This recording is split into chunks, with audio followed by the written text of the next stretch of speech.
Welcome to this explainer. Today, we're going to completely unpack how God's unseen hand orchestrates human history for his divine purpose. The book of Esther is absolutely unique. In fact, the word God doesn't explicitly appear even once in the entire text. Crazy, right? But when we look closely, his presence is literally everywhere. God is orchestrating every single detail from behind the curtain. We're going to explore how seemingly ordinary, even chaotic human events are actually the exact instruments of God's providence. Okay. Let's dive right into this. We'll be walking chronologically through Esther Chapter 1, Chapter 2, Chapter 3, Chapter 4, and Chapter 5 to see exactly how God's providence operates behind the scenes. Starting off with Esther Chapter 1, Hidden Providence. So, picture this. The Persian Empire is a massive global superpower. We're talking 127 provinces stretching all the way from India to Ethiopia. And King Ahasuerus, well, he decides to throw a massive feast for a staggering 180 days, plus an extra 7 days just for the people in the citadel of Susa. That is over half a year of partying. It was a dazzling display of wealth, drinks flowing in golden goblets, lavish decorations everywhere. He basically created an environment where human desires and pride reached their absolute limit. The king just wanted the whole world to bow down to his earthly might. But then something totally unexpected happens. As recorded in Esther Chapter 1, verse 12, Queen Vashti flat out refuses to appear before the drunken king.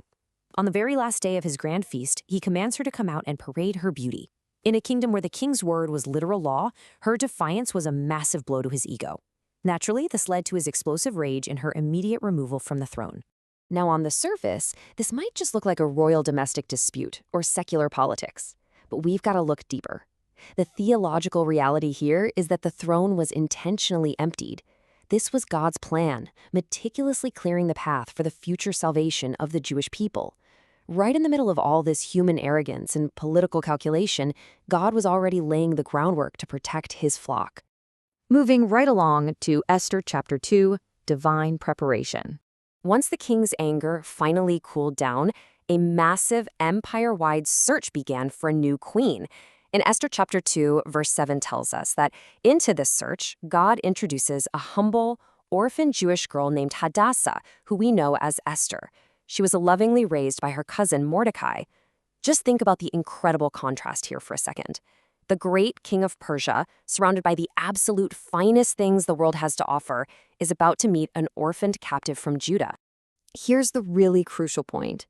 When Esther is taken to the palace, her immediate favor with the king wasn't rooted in some clever worldly strategy. Not at all. While the other women demanded lavish jewelry and cosmetics to impress the king, Esther asked for absolutely nothing beyond what was assigned to her. And yet she miraculously won the favor of everyone who saw her. This wasn't just physical attraction. No, this was God's unseen hand placing her exactly where she needed to be. By the end of Esther Chapter 2, we see another vital thread of God's plan being woven together. Mordecai, who was sitting at the king's gate, uncovers a plot by two officers to assassinate King Ahasuerus. He immediately reports it through Esther, ultimately saving the king's life. Now, as recorded in Esther Chapter 2, verse 23, Mordecai actually goes completely unrewarded at the time. But God's providence ensures this righteous act is perfectly recorded in the royal chronicles for the future. God is perfectly setting the stage. Now we enter Esther Chapter 3, Approaching Crisis. Suddenly, a dark storm starts gathering over the Jewish people, and it's all centered on a newly elevated official named Haman. The king elevates Haman above all the other nobles and commands literally everyone to kneel before him. But according to Esther Chapter 3, verse 2, Mordecai refuses to bow. Why? Well, because Haman was an Agagite. He was a descendant of the Amalekite kings, who were the ancient sworn enemies of God's people. For Mordecai, bowing to Haman would severely compromise his deep spiritual devotion. It was a matter of strict faith and reverence to God alone. Enraged by Mordecai's faithfulness, Haman's wicked pride demands way more than just Mordecai's life. He deceitfully convinces the king to issue an irreversible decree to destroy every single Jewish man, woman, and child. And to choose the exact day of this massacre, Haman casts the pur, or the lot. He secures the king's signet ring, guaranteeing the complete and total destruction of God's chosen people. When this horrific decree hits the streets, the royal city of Susa is thrown into absolute confusion and deep mourning. It looks, to human eyes at least, like evil has completely won. As believers reading this text, we really have to pause and ask ourselves, where is God when evil seems to completely prevail? How do we react when God's plan seems completely overshadowed by the wicked schemes of this world? Well, this brilliantly illustrates a profound theological truth. You see, the lot fell on a date that was nearly a full year away. That 11-month gap between the decree and the execution date, that wasn't just random chance. It was a divine grace period. It proves that God always controls the historical timetable. No matter how meticulously evil plans its moves, the true timeline of history is always securely held in God's hands. Which brings us to Esther Chapter 4, Courageous Calling. Outside the palace walls, Mordecai tears his clothes in bitter mourning and manages to send word of this impending doom to Queen Esther. Now, initially, Esther is terrified, and understandably so. To approach the king without being summoned was punishable by death. But Mordecai sends a powerful challenge back to a fearful Esther. He reminds her that if she remains silent, deliverance for the Jews will arise from somewhere else, but she and her family will perish. He famously asks her in Esther Chapter 4, verse 14, whether she has come to the kingdom for such a time as this. He's declaring that her royal position was absolutely no accident. It was a direct appointment by God's plan for this exact crisis. Esther completely absorbs this profound spiritual truth and responds with immense maturity.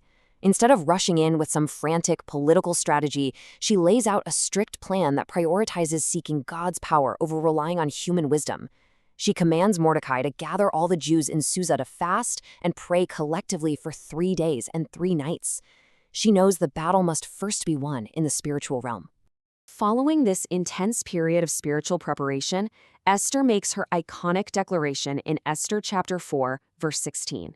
If I perish, I perish. Wow, that represents a total, unhindered surrender of her life to God's providence. She decides right then and there that obedience to his calling is worth far more than her physical safety. She is placing her entire life firmly in the hands of her Creator. Finally, we arrive at Esther Chapter 5, Wisdom and Pride. Esther takes that terrifying walk into the inner court. And as we read in Esther Chapter 5, verse 2, through God's incredible grace, the king warmly welcomes her, extending the golden scepter to spare her life. He even offers her up to half his kingdom. But just look at her wisdom here. Rather than frantically rushing her request to save her people, she exercises divine patience. She simply invites the king and Haman to a banquet she has prepared. She is patiently waiting on God's perfect timing. Meanwhile, Haman is absolutely thrilled to be uniquely invited to the queen's banquet.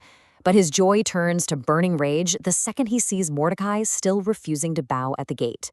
Blinded by his own arrogance and spurred on by his wife and friends, Esther Chapter 5, verse 14, tells us that Haman builds a massive 50-cubit-high gallows. Just to put that into perspective, that's over 70 feet tall. He plans to ask the king for permission to hang Mordecai the very next morning, completely unaware of the divine trap he's setting for himself. This stark contrast powerfully demonstrates a core biblical truth. On one hand, we have Esther's humble, fasting-led wisdom rooted in her complete reliance on God. On the other hand, we've got Haman's blind, boastful arrogance, desperately trying to manipulate his own glory. As Proverbs reminds us, pride acts as the forerunner to destruction. God actively rewards the humble who patiently trust in his deliverance, while the wicked literally lay the groundwork for their own ruin. As we wrap up this explainer of the first 5 chapters of Esther, one thing is abundantly clear. God is never absent. Even when unseen, his providence is constantly working, arranging every little detail to protect his people and fulfill his promises. So I challenge you today to reflect deeply on your own life. Consider how God's unseen hand might be positioning you right now, in your specific circumstances, calling you to courageous faith for such a time as this. Thank you for joining us, and keep seeking the hidden hand of God's plan in your own story.